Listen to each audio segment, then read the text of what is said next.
దేవుని నామ స్తోత్రములు. మీ అందరికీ నా వందనములు. ఈరోజు ప్రభు చెప్తున్న మాట మనం చూద్దాము.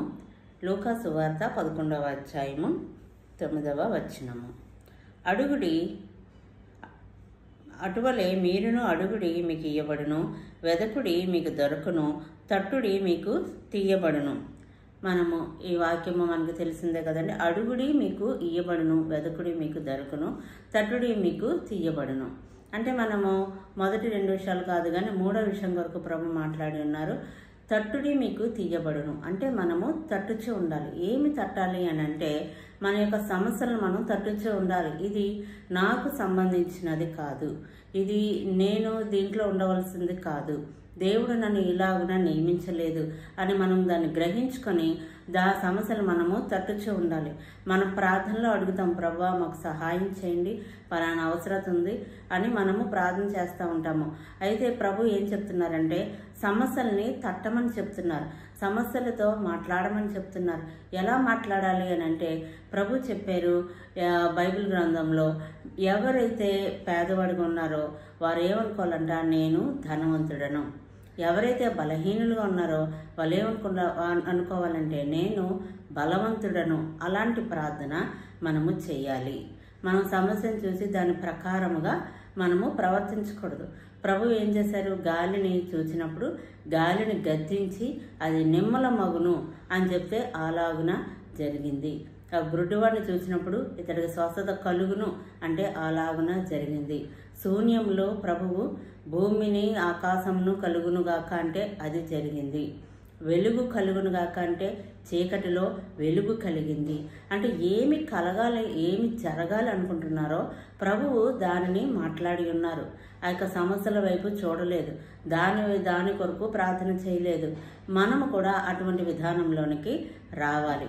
ఈ యొక్క వాక్యం మనం చూసినట్లయితే లూకా సువార్త 11వ అధ్యాయము 5వ వచనం నుంచి, మరియు ఆయన వారితో ఇట్లనెను, మీలో ఎవరికైనా ఒక స్నేహితుడు ఉండగా అతడు అర్ధరాత్రి వేళ ఆ స్నేహితుని యొద్దకు వెళ్ళి, స్నేహితుడా నాకు 3 రొట్టెలు బదిలిమ్ము, నా స్నేహితుడు ప్రయాణం చేయించు మార్గంలో నా యొద్దకు వచ్చి ఉన్నాడు, అతనికి పెట్టుటకు నా యొద్ద ఏమీ లేదని అతనితో చెప్పిన ఎడల అతడు లోపలనే ఉండి, నన్ను తొందర పెట్టవద్దు, తలుపు వేసి ఉన్నది, నా చిన్నపిల్లలు నాతో కూడా పండుకొని ఉన్నారు, నేను ఇయ్యలేనని చెప్పున అతడు తన స్నేహితుడైనందున లేచి ఇయ్యకపోయినను అతడు సిగ్గుమాలి మాటికి అడుగుట వలనైనను లేచి అతనికి కావలసినవన్నీ ఇచ్చును అని మీతో చెప్పుచున్నాను.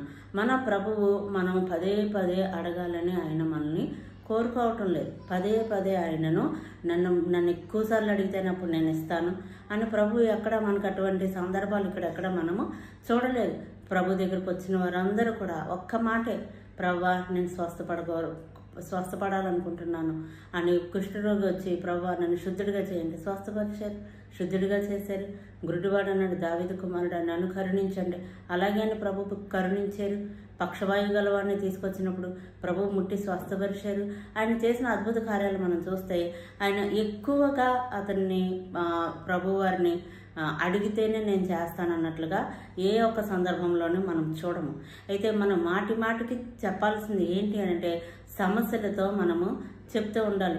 ఇక్కడ మాటికి అక్కడ ఆ స్నేహితుడు వచ్చి అక్కడ అడుగుతూ ఉంటున్నప్పుడు అతను ఏం చేశాడంట, అది చేశాడు. అంటే ఇప్పుడు మనం కూడా సమస్యలతో మాటికి చెప్తూ ఉండాలి. ఇది ఆహారం లేదు కానీ ఇక్కడ నాకు ఆహారం కావాలి, యేసు నామములో నా ఎదుకు ఆహారం వచ్చును గాక, నాకు కావలసిన ప్రతి అవసరత తీర్చబడును గాక అని, లేకపోతే దేవుడు నాకు ఈ అవసరత తీరుస్తున్నాడు అని ఇటువంటి విశ్వాసంతో కూడిన మాటలు మనం మాటికి చెప్పుట చేత దానికి బలము మనము చేకూరుస్తాం.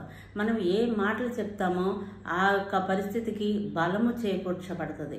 నేను ఎందుకు పనికిరాను, నేను ఏమీ చేయలేను, నాకు జ్ఞానం లేదు, నాకు ఎంత చదివినా గుర్తుండదు, లేకపోతే నేను ఎక్కడికి వెళ్ళినా నేను సక్సెస్ అవ్వట్లేదు, ఇటువంటి మాటలు మాట్లాడుతున్న వారిని మనం చూసినట్లయితే వారి జీవిత కాలం అంతా వారు అదే స్థితిలో ఉన్నట్లుగా మనం గమనించవచ్చు.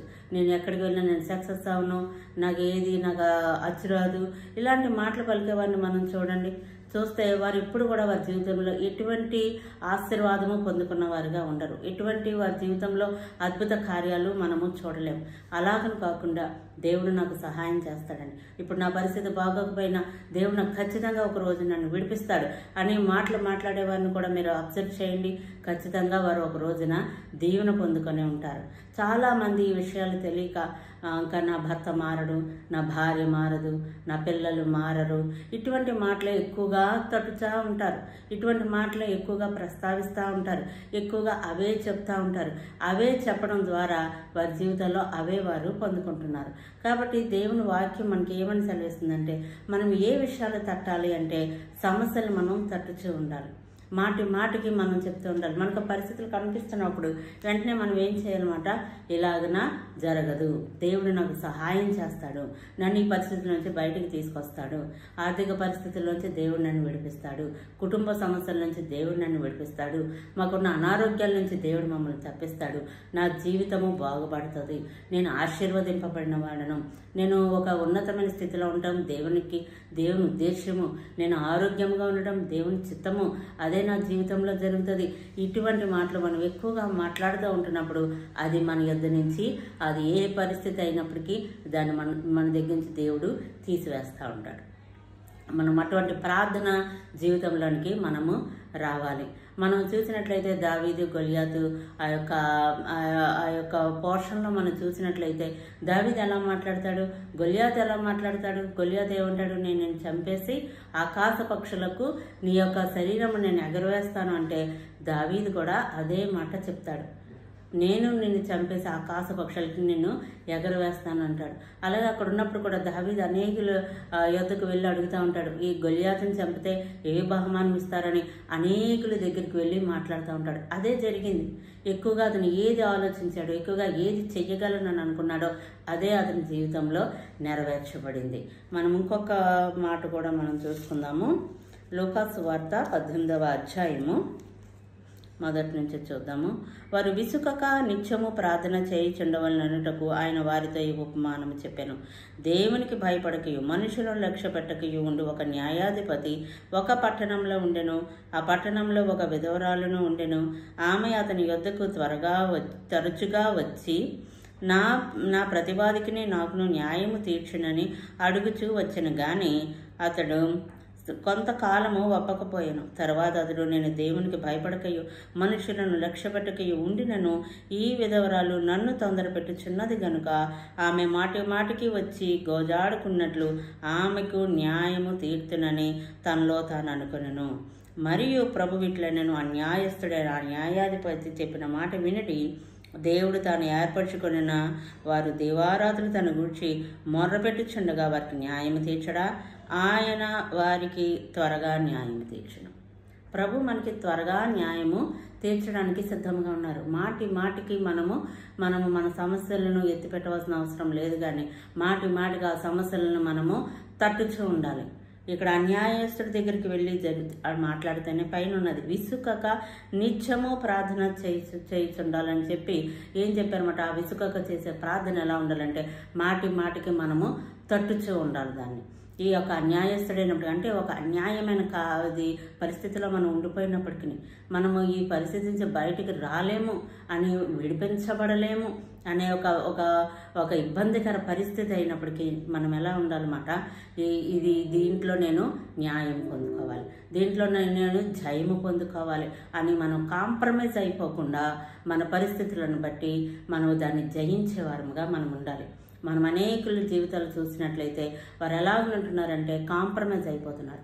కొన్ని సంవత్సరాలు వారు పోరాడుతున్నారు, ఆ తర్వాత ఇంకింతే, నా బ్రతికింతే, ఇంకా అయిపోయింది, ఇంకేమైనా నా పిల్లల్లో మార్పు జరగాలి, ఇంకేమైనా నా పిల్లలు ఏమైనా బాగుపడాలేమో, నా వల్ల అయితే ఇంకా అవ్వదు, ఇంకింతే, ఈ కుటుంబం ఇంతే, ఈ మనుషులు ఇంతే, ఈ పరిస్థితులు ఇంతే, వీళ్ళెవరో మారరు, నా బ్రతుకు మారదు, ఇంకింతే అనేటట్లుగా అనేకులు వారి యొక్క జీవితాల్లో రాజీ పడిపోయి జీవిస్తూ ఉన్నారు. మీకు అందరికీ చెప్తున్న ఒక శుభవార్త ఏంటంటే, యేసు ప్రభువారు మనకున్నారు. ఆయన సమస్యల వైపు చూడొద్దని ఈరోజు మనల్ని ఎంతో ప్రేమగా మనతో మాట్లాడుతూ ఉన్నారు.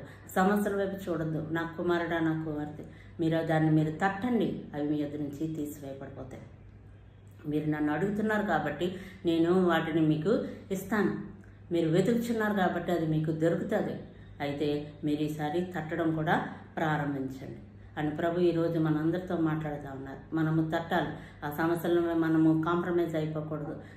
అంతేగాని మనము దేవునికి వ్యతిరేకమైన విషయాలు మనం అడగటం లేదు, కానీ దేవుని చిత్తానుసారముగా మన కుటుంబాల్లో సమాధానం కావాలని, నెమ్మది కావాలని, ఐక్యత కావాలని, మనుషుల్లో ఒక వారి బలహీనతల నుంచి విడిపించబడాలని, పరిస్థితుల్లో మనకి ఒక గొప్ప విడుదల రావాలని, ఇటువంటి విషయాలు మనందరూ ఎదుర్కొంటున్న సమస్యల కొరకు మనము ప్రార్థన చేస్తున్నప్పుడు మనము దాని నుంచి తప్పనిసరిగా విడిపించబడతాం. మనం ఎప్పుడైతే దాన్ని తట్టుచూ ఉంటామో వెంటనే అవి మనల్ని విడిచి వెళ్ళిపోతూ ఉంటాయి. అదే కానీ మనం దాన్ని ఇంకింతే అనుకుంటే అవి మన మీద ప్రభుత్వం చేస్తూ ఉంటాయి. కాబట్టి దానితో మనం కాంప్రమైజ్ అవ్వకూడదు. ఇక్కడ చూసిన ఈ 2 పోర్షన్స్లో వాళ్ళిద్దరూ కూడా విడిచిపెట్టలేదు. వాళ్ళు అయ్యేంత వరకు కూడా దాన్ని చేశారు, దాన్ని పొందుకున్నారు. అంటే మనం ఎక్కువగా మనం దేవుని సన్నిధిలో ప్రార్థన చేయడం అనే విషయాల కొరకు మనం చూస్తాం ఈ అంశాలు. అయితే ప్రభు చెప్తున్న మాట ఏంటంటే ప్రార్థన చేయాలి, కరెక్టే. మనం ఎలా ప్రార్థన చేయాలంటే ఆ సమస్యను తట్టుతూ మనం ప్రార్థన చేయాలి. ఇది నాకు జరుగుతుంది అని ప్రార్థన చేయాలి. అప్పుడు మనము ఆ విషయాల్లో విజయం పొందుకుంటాము. దేవుడు ఇచ్చిన ఈ వాక్యమును దీవించి ఆశీర్వదించును గాక. ఆమేన్.